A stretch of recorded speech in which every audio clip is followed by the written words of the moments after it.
This is lecture number 9 in the respiration series. So our learning objectives, number 1, blood flow through the capillaries is slow or fast. This is actually a review. I mean, this learning objective really should be in the cardiovascular system, but because the cardiovascular system is married to the respiratory system functionally, I have a slide that shows you a little bit of stuff on that. So I wanted to rehash blood flow through the capillaries is slow or fast. Next, number 2, we want to look at the solubility of oxygen and carbon dioxide. This is actually a pretty important theme. The solubility, if you recall in physiology, talking about solubility of stuff is really, a huge concept throughout all of physiology, all systems. And that will lead us naturally into learning objective number 3, which is talking about hemoglobin. You've already looked at hemoglobin in the blood series, and you know that hemoglobin is red blood cells are essentially nothing but big old bags of hemoglobin. So we'll take another visit with hemoglobin to spend some time on that. Okay, learning objective number 1. Well, blood flow through the capillaries is slow. Remember that even though the capillaries themselves are very small in diameter, we've got a ton of them. And so the total cross-sectional area of capillaries throughout the vascular system is actually quite larger than any other blood vessel. And it seems to make sense because you want blood flow through the capillaries to be slow so that you can have adequate time for exchange to occur. So what we're looking at over here on the x-axis is time in the pulmonary capillary. Again, this is actually in the lungs, and so we see time 0. This is the start of the pulmonary capillary, and 0.75 seconds is at the end of the capillary. And this is the PO2 of the blood. So remember that the PO2 of the blood comes in. Let's see, previously, what did we say? The PO2 of the blood coming in was, from this lecture, we said the PO2 of the blood is about 40 as it comes in. And let's see if that number is true here as well. Yeah, we're seeing that it starts off at about 40.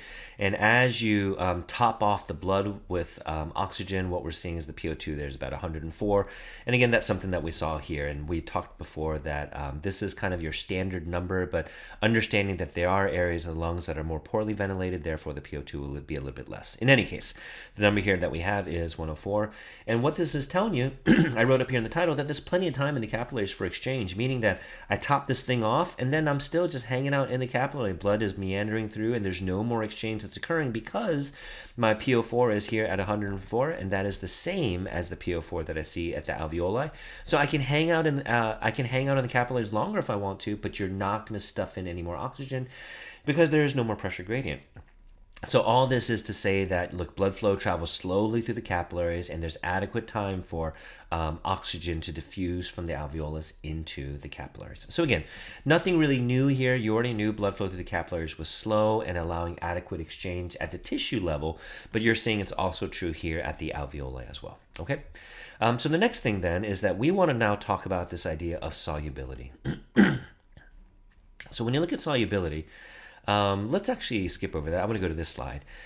Oxygen hates swimming. Oxygen hates swimming. Get that through your head. And so what does that mean? It means, look, let's say we've got a scenario here where I've got an open air chamber here and then water down below. I've got a ton of oxygen out here in the air, and the PO2 is 100 millimeters of mercury. The PO2 in the water is 0. So is there a pressure gradient set up? Well, certainly there is a pressure gradient set up, and we want to see the movement of oxygen from high pressure to low pressure environment. And that would look something like this. So we're seeing oxygen go from areas of high pressure into areas of low pressure. How much oxygen is going to go from this upper chamber to this watery chamber? Well, as much as it takes until you reach some sort of equilibrium. Now, equilibrium of what here? Here, the equilibrium here would be PO2. So we're starting to see is that a few oxygen molecules move in, they move into the water, oxygen dissolves in water. So yes, oxygen can dissolve in water. But watch what happens here. Once we're at equilibrium, again, equilibrium of what? Is it equilibrium of concentration? No, it's not. You still have a much higher concentration of oxygen here in the air than you do down here in the fluid. So if it's not equilibrium of concentration, what is it? Well, you already know the answer, I think, and that is pressure. So what we see here is that now the pressure here in the air is 100 millimeters of mercury, and what is it here in the fluid? It's 100 millimeters of mercury. So there is no more pressure gradient. So the key theme here is to say that why is this the case? This is the case because oxygen hates swimming. So a little bit of oxygen enters into the water, and when it does that, it goes in kicking and screaming, and it's kicking and screaming, causing a big ruckus so that the overall partial pressure of oxygen is quite high high within that fluid, even though the concentration is quite low. And this is giving you a sense of the concentration. So 5.2 millimoles per liter here, out here in the air. Here, it's only 0.15 millimoles per liter. Now, it's not so important that you understand what these millimoles are and such. You can go learn about that in a chemistry course. All that is to say is that 5.2 units per liter of oxygen are out here, and 0.15 units per liter are out here, but yet there's no more pressure gradient. So why is that the case? Because oxygen is just not soluble. Now, let's look at this. This slide over here is the same, this image right over here, this third one, at equilibrium for oxygen, is shown here again. It's the same thing, 5.2 millimoles per liter, 0.15. You don't need to memorize those numbers, but you do know that only a little bit of oxygen can be dissolved in water before before the pressure gradient itself disappears. So the question you have here that I put is, who hates swimming more, oxygen or carbon dioxide? So you look at this slide over here, and what I'd encourage you to do is pause the video and just take a look. So what we're seeing is carbon dioxide out here, and we see the PCO2, partial pressure of carbon dioxide, is 100 millimeters of mercury. So we're seeing that, but yet the partial pressure of carbon dioxide in solution here is also 100 millimeters of mercury. So this is already at equilibrium. So we didn't take the trouble to set it up to say, okay, there's a bunch of carbon dioxide on the outside, no carbon dioxide, now let it diffuse, and now what happens at equilibrium? We're jumping right to the equilibrium stage. So when at that equilibrium stage, what are we seeing here? We're seeing that, okay, the pressure is at equilibrium, but what about the concentration? We're seeing here, well, 5.2 millimoles outside, 3.0 millimole per liter on the inside here. So what does that tell us?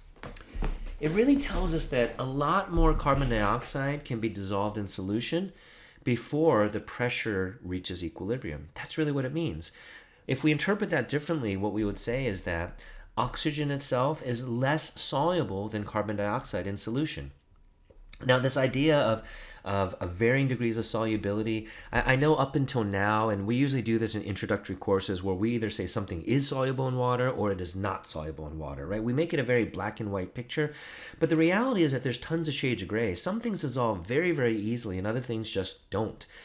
So, for example, if you look at something like, let's say you take a cup of water, and maybe you guys have played with stuff like this. Maybe you've taken, I don't know, you drink protein shakes. So you put in some protein powder in your milk or water or something like that and mix it up. And maybe you've played with like whey protein versus rice protein versus soy protein versus whatever. Anyway, maybe you've experienced that some things dissolve really, really nicely in the water or juice or milk, whatever you're putting in, and other things tend to kind of clump up and you got to stir it around quite a bit for this thing to dissolve. And so, again, I think this idea of varying degrees of solubility is somewhat familiar to us. And so what we're seeing here is that which one of these two is more soluble? It's going to be carbon dioxide. You can get a lot more carbon dioxide in water before the partial pressure rises up meaningfully compared to something like oxygen. If we say it more casually then to answer the question, who hates swimming more, oxygen and carbon dioxide? Well, I guess if we were to phrase it that way, we would say oxygen hates swimming more. Now, this is important. What we're really saying then is that oxygen doesn't dissolve very well in water. You can get a little bit of oxygen in, but kind of like one of these cheap protein powders, it's just not going to stir up nicely. You're just not going to be able to put in a lot of oxygen in water. And that is why we have hemoglobin. We have hemoglobin because, again, hemoglobin here serves as a boat. It's there because oxygen hates swimming. So if we throw oxygen on the boat, then he's no longer actually in solution. This is kind of an interesting, and maybe this is the non-intuitive part, is that here, when I have this red dot here in solution, now I have 100 millimeters mercury of pressure. But here's the thing, if I can take this red dot right over here and stick it on a boat, shove it inside a hemoglobin, shove it onto a hemoglobin molecule inside a red blood cell, then this number, I'm just going to make it up, goes down to 80 millimeters of mercury. And now I can get more red dots in here. I can bring in another red dot. I take the rest of these dots and I load them up onto a hemoglobin boat, which is inside a red blood cell. And now this number is effectively zero, right? It's effectively zero at that point. So I shove in more red dots, and these also hitch a ride on boats. So this partial pressure in solution is exerted when oxygen is dissolved in the water itself. But when it's riding a boat, if it's loaded up onto a hemoglobin boat, it is not going to contribute to that overall partial pressure. So hopefully this is starting to make sense where you're saying to yourself, aha, that's why we need hemoglobin. Because as I load up oxygen onto that hemoglobin boat, then I can, move this boat along and I can shove in tons and tons and tons of oxygen into the blood. Now, here's what we're saying. Wouldn't it be sad? Wouldn't it be sad is if at the lungs, let's say this is the alveolus, let's pretend this is the alveolus, and then this is the capillaries at the lungs. Wouldn't it be sad if this is all the red dots you could get in, if these were all the oxygen molecules you could stuff in? That's not enough. That's not nearly enough to keep you going. So what we have instead are big old blobs of blobs. That's kind of a not very kind way to say it, I guess, but big old bags of hemoglobin in the red blood cells, which are loading up these oxygen molecules. Therefore, a ton of oxygen can be dissolved in the blood. Again, understand what I mean by that. When I say a ton of oxygen being dissolved in the blood, meaning a ton of oxygen is in the blood, most of it loaded up onto hemoglobin within red blood cells. Look, a picture's worth 1,000 words. Let's just go with this. Let's look at this left panel, oxygen transport in blood without hemoglobin. There are my dots of, and this particular artist is using blue, so oxygen molecules within the alveoli. I get a handful of them into my plasma, into my blood, and now my PO2 is 100. PO2 in the alveolus, of course, again, is 100. Again, 100, 104, potato. Who cares? How much do I carry? The total oxygen carrying capacity now is 3 milliliters of oxygen per liter of blood. Okay, that number seems random, but whatever. There it is. Let's look at the next scenario. Now what I have is actually red blood cells. I have red blood cells with hemoglobin. So this is oxygen transport at normal PO2 in blood with hemoglobin. Again, this is without hemoglobin. This is with hemoglobin in this center panel. So what do we see now? Now I've got all this oxygen loaded up onto red blood cells, and I still have a few hanging out in plasma. So therefore, the ones hanging out in plasma are the ones that contribute to that PO2 of 100 millimeters of mercury. But now look at what I have. My total oxygen carrying capacity is 200 milliliters of oxygen per liter of blood. I mean, this is a crazy amount more. You're going from 3 units per liter to 200 units per liter. So again, this should impress upon you how important hemoglobin is. Now let's look at something like this. This scenario that we have here is that we have reduced PO2 in the blood. Okay, we have reduction in PO2. So look, normally it's 100, but now for whatever reason, it's a severe asthmatic attack, let's say. There's severe bronchoconstriction, and now you're just not getting enough oxygen into the alveolus. So we only have a handful of blue dots. So we can only move as much oxygen as is permitted by a present pressure gradient. And so then I dump in oxygen, and again, most of it loads up into the hemoglobin. A few is floating out here. The PO2 is 28. And so what do we see? The total oxygen carrying capacity now is 100 units per liter. So, okay. I mean, there may be a couple things. The main point in this slide is for you to understand, okay, yeah, I get it. You really, really need hemoglobin. And really, that's it. That's the bulk of what this slide is telling you. You don't need to memorize these numbers. It just really needs to impress upon you that, wow, you really, really need hemoglobin. If you don't have hemoglobin, you're carrying nothing. You're barely carrying anything. Again, 3 units per liter compared to 200 units per liter. Let's just say this is essentially nothing, okay?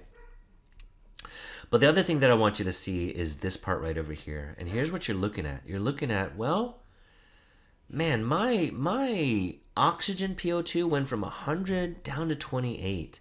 I mean, what is it? That is a 72% drop. That is a 72% drop in PO2, right? But look at the oxygen carrying capacity. The oxygen carrying capacity only dropped by 50%.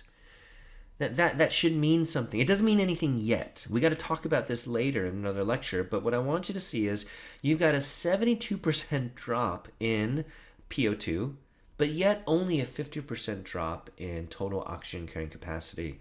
Look, obviously, panel C, obviously this situation stinks. We can't stay at this situation. But understand that somewhere along the way, I had a huge drop in PO2 with a moderate drop in total oxygen carrying capacity. So what gives? Man, what is up with that? How does that possibly make sense? The answer to that lies in a future lecture, which is going to be this thing called the hemoglobin dissociation curve. And this is where we'll pick up in another lecture. Let's see, to wrap up, we talked about blood flow through the capillaries as being slow. We looked at the solubility of oxygen versus carbon dioxide, and Carbon dioxide is more soluble than oxygen, or oxygen hates swimming more than carbon dioxide does, and therefore oxygen is totally dependent on transport through hemoglobin if we want to carry meaningful amounts of oxygen in the blood. And that should wrap up this video.